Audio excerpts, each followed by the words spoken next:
Boom, there we go. So again, Donna Tyler is telling us what we Yay. can start to gather for our CPA CPA. as It's that time of agents. So year. take it Believe away. it or not. I know you all don't start till January, but you should be starting now. What I'd like to do actually, first, just let everyone know, because I am on the social committee, we did set a date for the Central Florida holiday party. So look for that Eventbrite. It's going to be Tuesday, December 13th. You'll save the date and come see us. We're going to have some good stuff going on for the holiday party. Secondly, can I just apologize? I did not realize the roofers would be right above me at this exact time. So if you hear a lot of loud banging, that's the roofers working on my roof. What do you got? Really, I don't want to dive into it. Can you guys kind of tell me what you do for your taxes and your books? Do you have a person? Do you do them yourself? So I can get an idea of where I should go with this. I do not have a person. Anybody that has any recommendations or knows someone would be great. This is going to be my first year actually filing, so this call is like amazing time. Thank you. I'm here to hear. So what do you got? I mean, in addition. Hi. I do. I used TurboTax until this year. Now I'm busier with real estate. So I hired someone that I'm going to interview next week, even though I said the word interview and he got all bent out of shape. I didn't mean interview, but I said I needed to interview different accountants because I didn't know, because I had never used one personally myself on my business before. But I know it's really important now that I'm getting busier, and I just made myself a PA. So now I really need an accountant. So you're going to have, so just so people know, there's bookkeeping and then there's taxes, which are actually two different things. So think of them as two things. So I do my own books, but I give those books to someone to do the taxes. So you can hire someone for taxes and books. And so also when you're going out and getting these quotes for service, if you're looking at hiring a CPA or a bookkeeper or a tax person, just be sure to ask them when they tell you a price, is that for keeping, taxes, or both? And then also, Gina, I don't know if you're going to have payroll, then you need to think about, do you have a payroll requirement and who's going to file that for you? Because if, Gina, if you're a PA, so did you then elect to be an S Corp?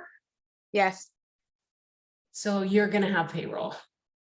Well, I'm supposed to just pay myself, I was told, and I don't have anybody else. I'm not doing it with anybody else, but that's what I was told to do. I had asked a bunch of people that were heads of the GPS groups, and they told me to become a PA instead of an LLC, but it was a whole production because I didn't know, and I didn't know the difference. And he said, just be a PA. I'm telling you, that's what I should do. That's what I did. That's what you should do. So I have no idea about any of it. Okay. Just S Corp. So everybody has a great opinion about this. This is my opinion. Whatever those letters you have after your name really doesn't matter. What matters is what the IRS thinks you are. So I could be PA and not be an S Corp. And so you have to think of it. The LLC PA part is for the state of Florida. And your S Corp is what the IRS considers you. And I'm going to try not to get into that because it gets very confusing very fast. But just so you know, you're an S Corp. That's good. So that's one of the first things on my list. I said of what you need to know. If you formed your own company, if you did it yourself, or even if you use someone, you need to know what is your entity classification. You can't just say LLC, because that could mean a lot of different things. when you're talking about your entity, they're talking about, are you self-employed? They're basically talking about what form you file. So the first thing is to know what entity classification you are.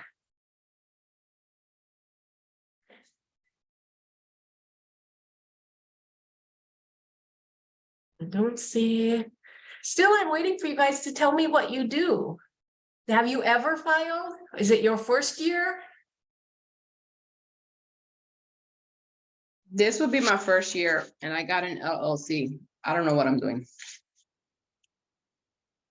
So you formed the LLC, Ruth, yourself? Or someone did it for you? I did it myself. But you got from the IRS a letter that gave you your special number, right? Yes. So that letter that has your special number on it tells you what entity classification you are. Okay. Yeah, And this will be my first year. probably your, what's called a pass-through entity. So probably you're gonna, do you have somebody who does your taxes?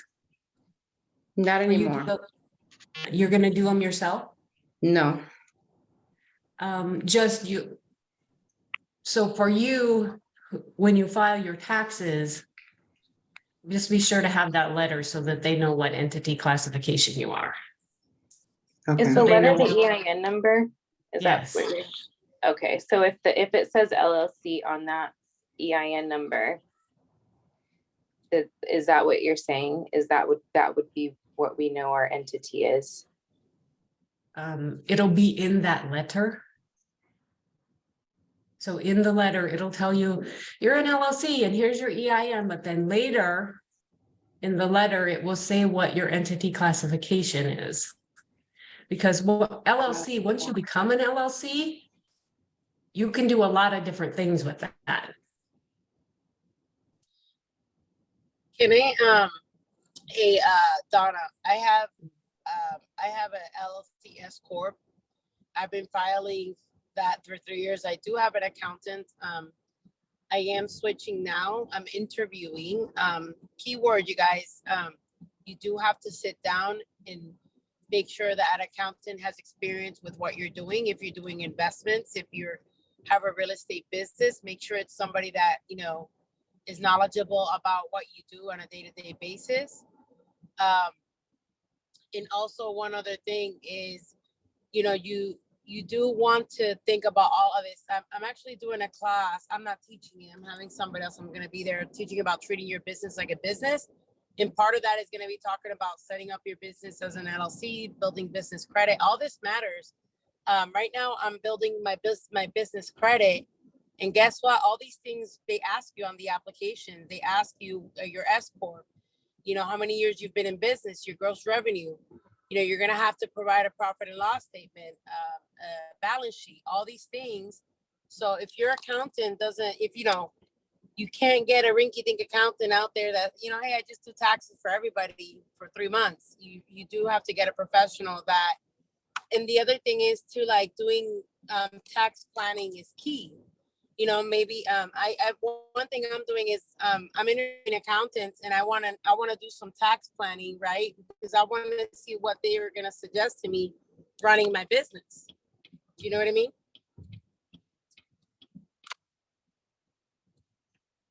Yeah, so Because that's it all good. depends on If where you're you've going been, in the future. if you've been in business a while, so I would like to know whose first year it is, because if you've been in business a while, what Lizette is talking about is important. So even if you haven't been in business, when you get up, everybody's opinion is different. My number is about 80,000. If you're making about 80,000, that's the time to start look at tax planning, changing your entity status, looking for loopholes. That's kind of the magic number. So you'll know, usually when you first start out, you don't do all the complicated tax stuff. I mean, what do you have? You have like 2 expenses and some income. That you can probably maintain yourself, or with like you can go to H&R Block or TurboTax and do it. When you start making money, you're gonna have to turn it over. I just started my 4th year and I'm gonna have to turn it over. I can't do my books anymore. I don't have time. And I think it's a great opportunity. I think if I could go back, so, you know, from what I'm experiencing, if somebody's starting their business, I think it's a great opportunity to project what you're gonna do. I mean, we talk about this actually in business planning. We don't talk about the taxes part, but this is part of it. You can, even if you don't have a lot of business, you can project where you're gonna be in 5 years. And you could consult or talk about, you know, what if I'm doing investment properties on my 3rd year? What does my income have to look like? Because when you have to apply for an investment loan or any type of loan, right, you need to provide income. So it's, I think if I honestly, like right now, I'm like, oh my gosh, I wish I was back to basics. Like this is like when there's so much going on, I think it's so much easier when you have nothing on your plate where you can plan better and you can have like, it's easier to wrap your mind around it. Because once you have all this stuff going on, right, it's just, you have to get somebody to leverage and help it put it all together too. There are things you're gonna have to gather. So like Lizette said, a P&L. Does everyone know what a P&L is? If you're in business, you should know what a P&L is. It's your profit and loss statement. It's your statement at the end of the year that tells you where your money came from and where it's going. And if you've ever bought and sold businesses, the P&L is what they use to analyze it and see, you know, if it's a good buy. Oh, let's talk about, okay, so what are you going to have to gather, right? Your P&L, if you don't have a P&L, then you just need to make one up, right? And for me, the first couple of years, my P&L was basically a spreadsheet with one column that had income and one column that had expenses, and it was very sweet and short. So if it's your first year, that's going to be enough probably for you. And then you can do your TurboTax, H&R Block, or whoever you use for your, take your P&L to your tax person and they'll file it away for you.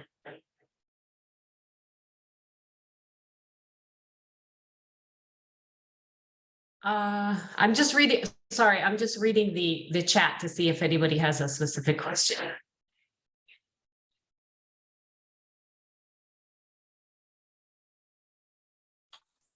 Can I chime in, Donna, real quick? Yeah, please, Claire, sorry. So here's the thing. There are quite a few of you who are private messaging us, and that's not a problem at all. Please feel free to do that. Here's the thing. If you're new in the business, don't let this overwhelm you, because I will let you know, the more money you make, the more people you have to have in your pocket to help you with all of the tools that you have. Here's the big thing.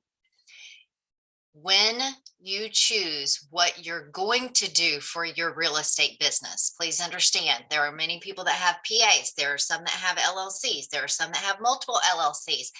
Do not let that hinder you from looking at yourself as a business. If you want to know the best way to direct that, or if you made the wrong decision and need to transfer over to a different entity, please talk to your accountant. Because just like what Donna says, and we can't stress this enough, it has to do with taxes, has to do with IRS, it has to do with your filings. Understand there's more than one filing, so I don't want to confuse anybody. All right. So in the beginning, to protect your home, your car, your savings account, it is best for you, best business practice, to talk to a business accountant and ask them which way you should go. And here's the question. What do you do in real estate? Are you a residential sales associate? Are you a commercial? Are you a flipper? Are you an investor? Because that will lead you in different entities for tax purposes so that you are sheltered. And also, placing your business in an entity protects your personal property so nobody can go after it. That's the whole reason why it happened. And I'm sorry that I got on late. I don't want anybody to get overwhelmed or confused. I will say this, that when you're making money, please make sure that when each of your commission checks come in, whatever your tax bracket is at this specific time, take that portion out of your commission and put it in an account. Don't wait to get the big bill. Don't wait till you're stroking checks of $27,000 and $30,000 a quarter. Don't do that. Don't make the same mistakes I did. Put out of your commission whatever tax bracket you are in right now and place it aside in its own savings account. It will help you. It will save you, and you won't have sticker shock, because when you start paying quarterly, it's a whole lot easier. However, if you're not taking that portion out, you're going to be so stressed. So when we're running our businesses, sorry, Donna, I'm just heavy on my heart. My feet's blowing up. Don't be overwhelmed with what you should or shouldn't be. Talk to a professional as to what your goals in your business are, and they can lead you in the right direction. And I will say this, I have LLCs. They're located in Sunbeds. I can look them up all the time. Everybody can look them up. I have P&L statements that come out. That I don't have time to do that. That's not my wheelhouse. So I have an accountant and I have an attorney. I have an attorney that handles all the filings for the LLC. If there needs to be changes, name changes, address changes, all that bullshit. Sorry. And this is being recorded. And I have the accountant who files my taxes, because for our household, we have two businesses. My husband has a Schroeder business and I have my real estate business. However, inside my real estate business, there's 3 segments of my real estate business. So if my goals and what I'm choosing to do as a professional in the real estate business needs to be switched over to something else, the attorneys and the accountants will know, and they communicate with each other. And I hope that helps. Let's be that step down transformer. It's not whether you did something right or did something wrong. We're just giving you our experience, strength, and hope on how to move forward as a business and what the difference between an entity and actually what you do as a profession is. Is that right, Donna? Yes, Claire, as best, thank you for that. As best we can, right? Just, like I said, LLC, PA, doesn't matter what you have after your name. The IRS is interested in, or actually your accountant or whoever files your taxes is interested in what kind of entity are you? What forms do I have to file for you? They don't care if you're an LLC or a PA. And all of that, that's not a thing for them. So just remember that. Claire did a good job with the entities, and I won't get into that because I'll make it worse, actually. Sometimes someone with a high level of knowledge is not the best person to explain things. Right? So, thank you, Claire. So you guys, if you're new, right, just so you know, you're gonna get a 1099 from EXP. And it's gonna have one number on it. That's it. It's not like a W-2. So, and what's important, I think, and I did not know this when I first started getting my 1099s from EXP, what is included in that number? What is not included in that number? This is something you need to know, because I did not realize they do not take out, I think, the referral that you paid to another agent. They do not take out the transaction coordinator fees that you may have had taken out at closing. So you have to be sure that your accountant knows that. And there's a good place to go to get that. If you go into enterprise, let's wait, I had to write it down because I forget where to go. If you go into enterprise under, I think it's your business, it'll give you a transaction detail. If you download that, I just give this to my lady now. I download it and I give it to her, and then I don't have to worry about it. But it says how much they took out for stock. If you're in the stock program, it tells you, how much was you actually got paid versus how much they claim your commission was. it's a very nice little spreadsheet. So just know where that is. Once you get your 1099, grab your transaction detail, and that's a really good start. I want to tell, so for you guys who are new, even so I did bookkeeping, I did taxes for many years. And I can't do it. I'm at the point where I can't do my own anymore. I need to hand it off. But for the first few years, I did do my own. Please don't buy QuickBooks. Unless you're an accountant. Don't buy any QuickBooks. You can't do it. They Can I add tell to you that, it's- Donna? Yeah. Okay, so let me just tell you, Donna just said something that was very impactful. And I will tell you how I worked around all of that. I don't do QuickBooks, but I have a QuickBooks account. However, this is the reason why I have a QuickBooks account. That QuickBooks is attached to my bank accounts. You know who runs my QuickBooks? My accountant. I don't do it. I have the account, but I don't do it. So I understand what Donna's talking about. I'm not going to do it. I don't care which account it goes in. You just, here's my QuickBooks. You do you. I'll pay the fee. I don't worry about it. Because it was something that actually lowered my monthly rate with her. And that was a conduit for her to be able to see what I do. Good, thanks, Claire. So you got all the good stuff, you know. So where that's where I was, please don't buy QuickBooks because you don't know how to use it, okay? Yes, you can buy it like Claire did and have somebody manage it. I use something free. It's called the Wave app. Again, I don't recommend you getting it because if you don't know how to set up a chart of accounts or you don't, like, it doesn't help you, okay? So, but however, if you do have a business account, same thing as Claire, in my Wave app, it's connected to my bank account. So it automatically brings in all my stuff. And then I just go into Wave and I say, that was advertising expense, that was this expense. And that's what your spreadsheet's going to be. If you don't, if it's your first year and you have little income, little expenses, thank goodness. I almost wish I could go back to that time. It was so easy. Hold Like, on, I really, gotta there were- show you something funny. I gotta show y'all something funny. Y'all know I've been in business for a long time. However, teaching an old dog new tricks doesn't necessarily work all the time. Can you see the top of that label? These are all my receipts. I still keep paper copies.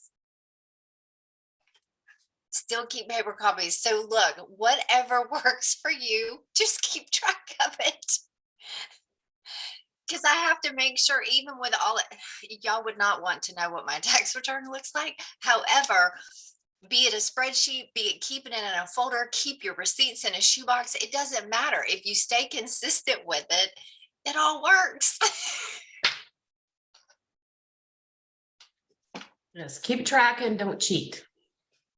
Here's my thing on don't cheating. Okay, look, I know there's gray areas and we all do what we do. Okay, that's fine. However, you do want your P&L and your taxes to be a true representation of your business. Otherwise, you're not going to be able to make business decisions. So don't go crazy, you know, with the expenses. Keep it real so that when you get a P&L or you get several years down the line, you can look and actually make some decisions. Or your CPA or accountant or tax advisor can look at them and help you make some decisions. So I had a quick question. Do any of you guys write off your pretty much personal vehicle, but pretty much you use your car for your work? You drive, you go to showings, you go to open houses, you do all these things with your car. Do you put it in your statement under your company, under your LLC, under your organization? So here's where we're getting into that tax advice thing.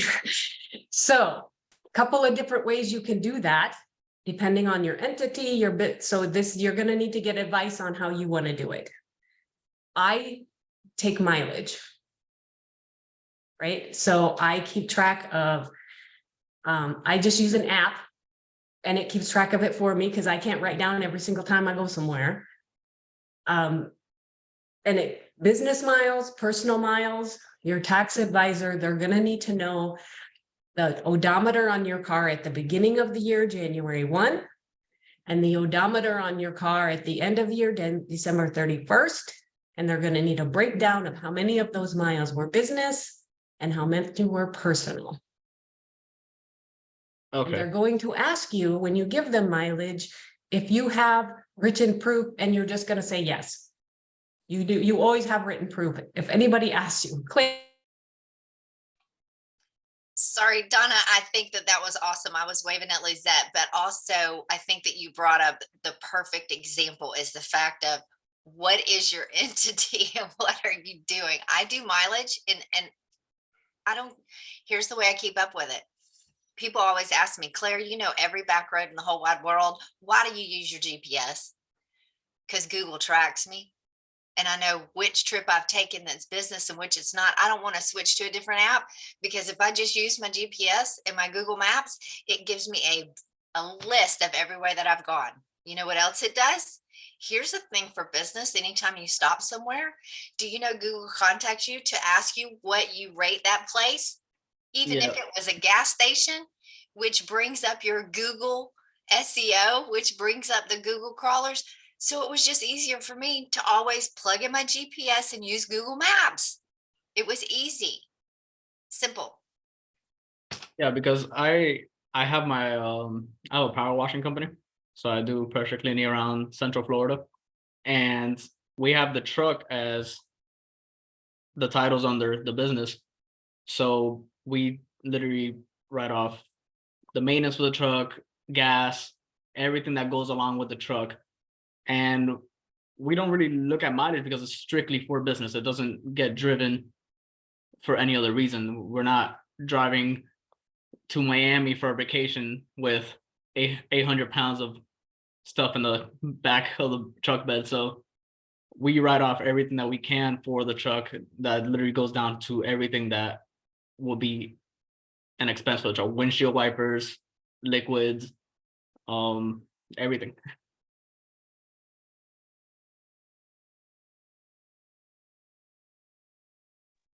very good.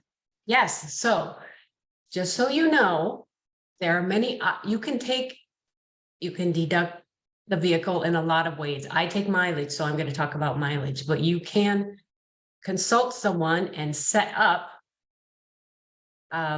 your business so that the payment comes out of the business account and the truck is 100% business use. In that case, you will need to have another vehicle, of course, because that doesn't work for me because I have one vehicle. So how could my car be 100% business use? It's impossible. So keep that in mind. The IRS knows that, so don't try anything funny. Yeah, I haven't moved over my personal vehicle to my like real estate LLC just because I haven't I am a new agent, so I haven't fully like integrated my whole business to real estate. So I haven't gotten my personal vehicle so I could start tracking the mileage whenever I go to an open house or whenever I go to a showing or a tour. It's really good. Like I said, I use an app that, and Claire uses Google. Both of those are great because they just keep track of it for you. I think my app is called something, Mile IQ. That's what I use. So talk about that, Donna. What is Mile IQ?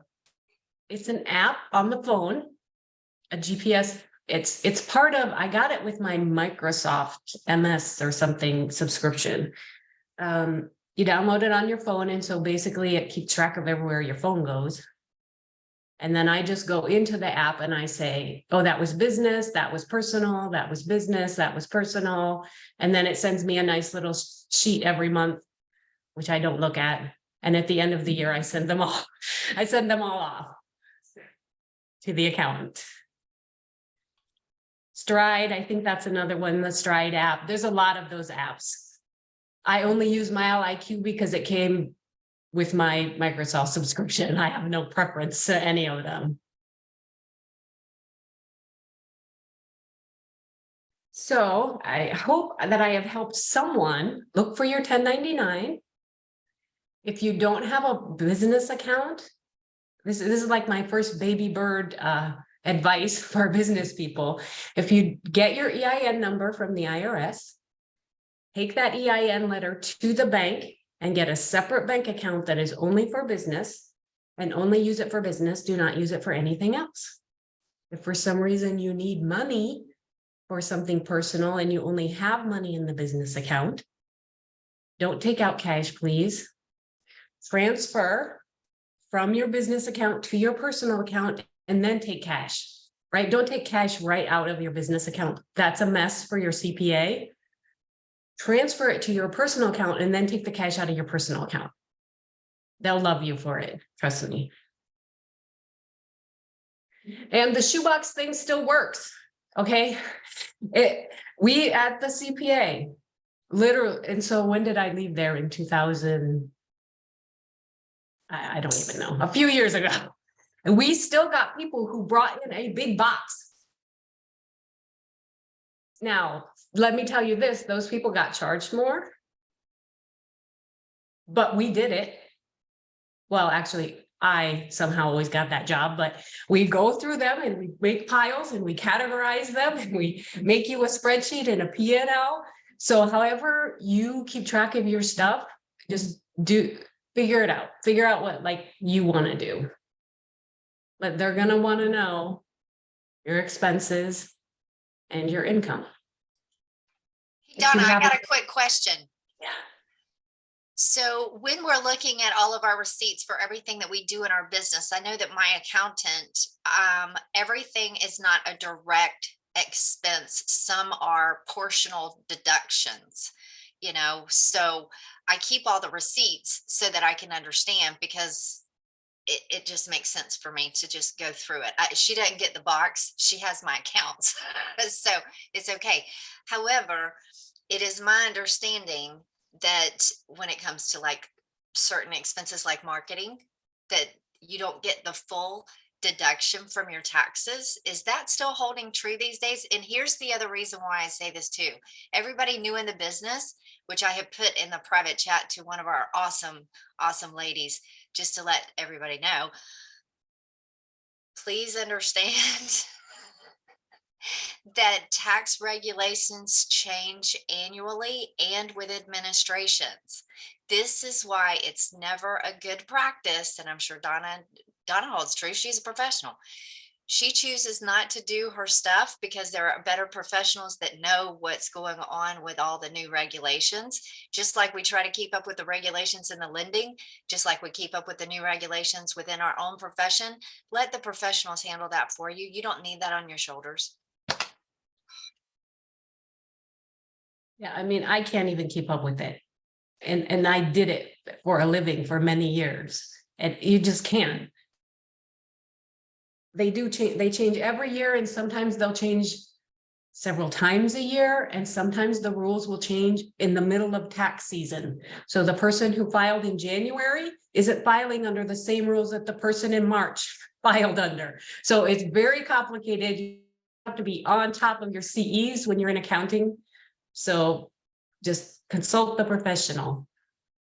Donna, I have a comment on that. Is it sales promotion? Anything that's considered sales promotion, 100% deductible? Depends. Depends. It really depends. It depends on your entity. What exactly are the circumstances of it? Let's take an example. I have a decal on my back window of my vehicle. So do I get, now my vehicle is a marketing vehicle. Do I get to take the entire thing as a deduction? No, it doesn't work like that. So I get to take the cost of adding the decal, right? And I take Right, my that's what I would mileage.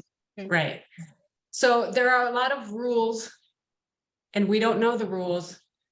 Just keep your receipts and ask for it. Sometimes they'll discount the whole thing. They'll say, no, throw it out. It's not a deduction at all.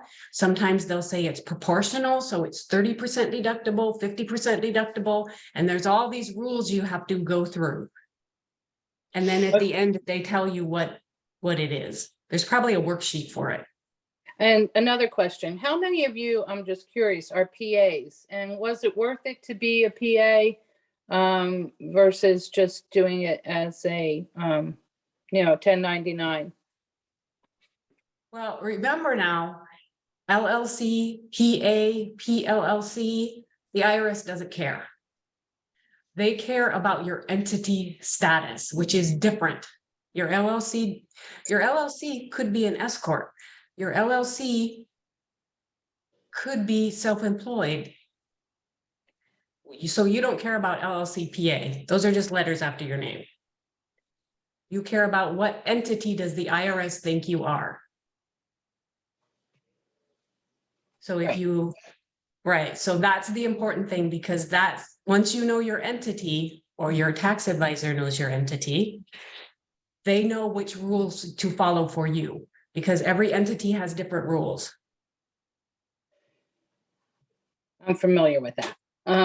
But I just wondered if it was a benefit to be, I have a subchapter S, travel business, and it's always been a corporation, and I didn't know in real estate, like as we get older and say you start collecting Social Security, but you're still selling real estate, is it better to have the corporation, and is anybody in that situation, to write off more things, or to, have it go through the corporation versus, directly to you as income? Can I speak to that, Donna? Yeah, because I'm not there yet. Okay, so there are certain regulations that change annually so far as the Social Security Administration, which is also based upon our administration and regulations as well. So when you're making those type of decisions in the mature years of your real estate business or your travel agent business or whatever, that is first and foremost a good question for your accountant and the attorneys that are handling your entities. Okay, I think I need another accountant. You couldn't answer the question. Yeah, Okay, you would probably need a different accountant if he can't answer that question, because I can assure you that my husband is on Social Security, and the reason why that he has an entity is so that the business can make money, but it doesn't correct. look like he's Correct. making money. Right, exactly. That's what I see, and that's how I handle my travel business. So, exactly. Okay. Thank Yeah, you. so actually that brings up a good point, because if you're looking for someone, there are all kinds of CPAs and tax people. So if you want advice on, make sure you're interviewing for a tax advisor, not just a tax preparer, Right, right? exactly. And if you're getting a CPA, do they handle realtor things? Because they have to, other than not understand how to help you the best, how to advise you the best, as far as what things happen in real estate and when to do what and become one entity. So if you're, like Gina said, interviewing, I don't know why he didn't like that word. I might dump him just for that, but you do want to ask them, like, what do you do? What is the majority of your clients? At my CPA, the majority of our clients were realtors. We knew all the situations realtor had. We knew all the different expenses they could have and when to move them to this entity, that entity. Why? Because that's most of what we did. So ask them how many realtors they have, how many S corps, how familiar are you with the entities? How many S corps do you file? How many C corp? Well, that might be too much for you, but find out what is their client base and does it match you? And like I said, some of them are not advisors. Some of them are just preparers. Thank you, Donna. Those are all good questions. Thanks. I wanted to say something just as that we haven't touched upon, the being basically investing or saving in a SEP IRA or 401k. That's a whole nother thing. So, we're not going to get into all that too much, I suppose. But when I became an S Corp, I immediately started funding my SEP IRA, right? And maximizing that. And now that I'm doing payroll, now I also opened a 401k account. So, but again, I don't really understand anything because my CPA does it all for me. So don't ask me questions. But it's again, something that you just need to trust whoever's doing your taxes and trust that you're going to be, you're a business, like Claire said, and you need to take care of yourself for your future. That's all. Hey guys, that raises an awesome point. If you have a company where you're the only employee, or you and your spouse, you can open a solo 401k plan. The only way you can do it is if you're the only employee or you and your spouse. If you have other employees, you can't do it. But the limit on how much you can invest each year is significantly higher. So talk to your accountant about that.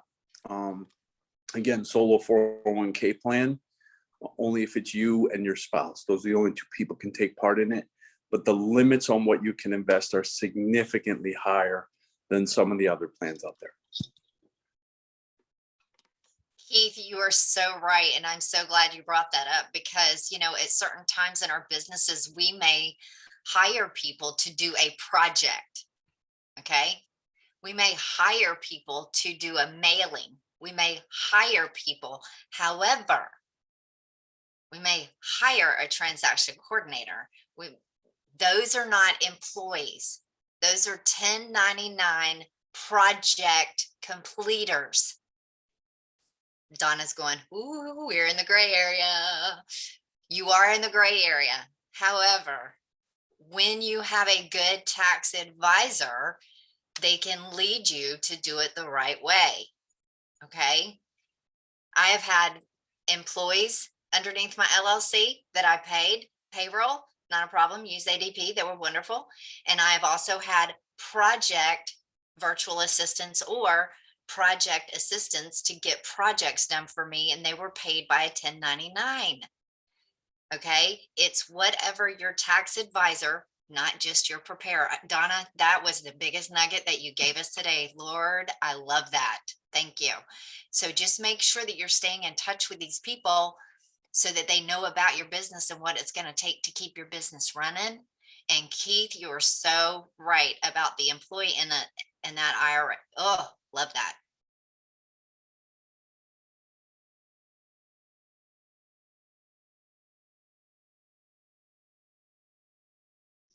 Okay, so I see in the chat and I want to talk about this. So what about road tolls, cell phone, office supplies, clothes? So we can talk a little bit about this.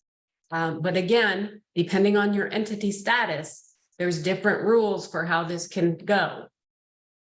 So for me, I'm an LLC, but I'm not an S Corp. I'm what they call a pass-through entity, meaning I file a separate return for my business. Return for my business is integrated in my personal return. Maybe blew some minds there, but I'll stop there. So for me, I take my mileage. The tolls, I also get to deduct. Because I take mileage, I get to deduct the tolls. My cell phone, I get to deduct a percentage because I do not have a cell phone that is dedicated solely to business. I use it for both. And I split it, honestly, I split it like 80-20 because I don't talk to anyone except clients. And office supplies, of course. Again, depending on what it is, it could be a different rule, but for the most part, office supplies are deductible. Clothes, again, I'm going to stay out of clothes. It's just talk to, I'm not going to get into that. Maybe yes, maybe no. Lots of rules there, lots of thoughts. Yeah, that's a whole nother rabbit hole. Because if you put your logo and your information on clothing that you wear, a portion of that is a marketing expense. However, you can't just go to Nordstrom and say, oh, well, I need this for an open house and think it's going to be deductible. Or sit with your mom and your husband and talk about real estate and think that that's a write-off. Just be careful there. Just be careful with that stuff. What if dinner I with know- mom and dad was a business meeting? If it was a business meeting, write it down on a napkin and date it and have them sign it and take it to your accountant. Then it can be a write-off. Perfect. Donna, did I cover that? I'm sorry. I just jumped right in on that one because I do business with family and I make sure it's written down on a napkin, which is in that folder that you just saw. So, and it's stapled. I use a stapler and stapled the receipt. It's okay. Like I said, whatever system works, you work it out, you and your accountant or whoever. You really do have to keep track of it. So the accountant doesn't care about Claire's receipts. He really doesn't, once he's done with them. However, you keep those because who cares about them? The IRS. And if you get audited, they're gonna ask for those things. So that's why you keep them. Your accountant necessarily doesn't care. He really does not care. But for one, if that's how you keep track of stuff, he needs them, he or she. And two, the IRS might want them. They can audit you 2 to 5 years down the road. And the best way to get out of an audit is to send them a giant box of stuff they have to go through. Because they're just like you and me. They see a big pile of work and they're like, well, maybe this isn't, bleh, we're done. I've done it. I've done it to get out of IRS audits, not for myself, for clients. I was just like, we're just gonna give them so much freaking stuff to go through. They're gonna say it's not worth it. Just overwhelm them. They'll be like, all right, you know what? Maybe they're right. Like, oh, you want some records? Here's some records. So Donna, I learned that in the very beginning of real estate, and they were like, just keep a box of receipts and just date it and just keep them for the amount of years that, you know, you have to, because when an audit comes, they only audit that specific year, which is weird. They don't do anyways. So they were like, however, if IRS sees that you do that consistently, that you're a shoebox person, it'll be okay. So I keep the shoebox. I don't send that to my accountant because she has, you know, all of my accounts, so I don't have to worry about it. She just asks me line items, and whenever I'm in my bank accounts, I can say business, marketing. I mean, she has me trained. You know, you have to learn each other. That's why you have an advisor and not just a preparer. So she has trained me. Is it marketing? Is it education? And she gave me a list, and there's 9 of them. And you know where she got the list from? This is a kicker. From the MREA book.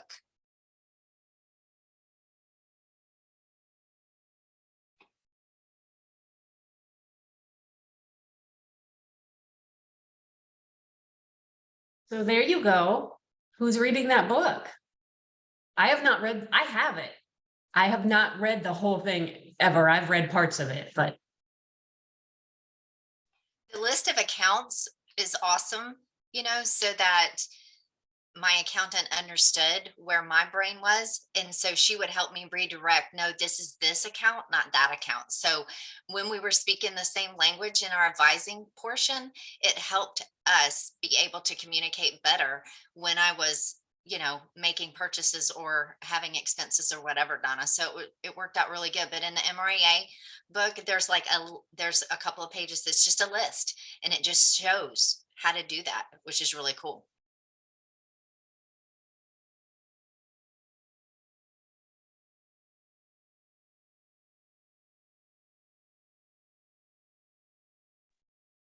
Donna, you have been invaluable today. Oh my gosh. I know there's not a lot of people that have their camera on, but can we give like a huge shout out to Donna? This was huge, impactful. Thank you. Hey, Donna. Thank you. Thank Oh you, my Donna. God. Thank you, Donna. Thanks so much. Okay, guys, Thank you, thank you. Donna. I hope it Appreciate got you. some of you thinking. Thank you. Appreciate you. Thank you, Donna, for your time. And they definitely are thinking, because I saw the chat. They wouldn't be asking questions if they weren't thinking. So thank you very much. Yeah, Okay, I'm we gonna really cut the do appreciate recording it.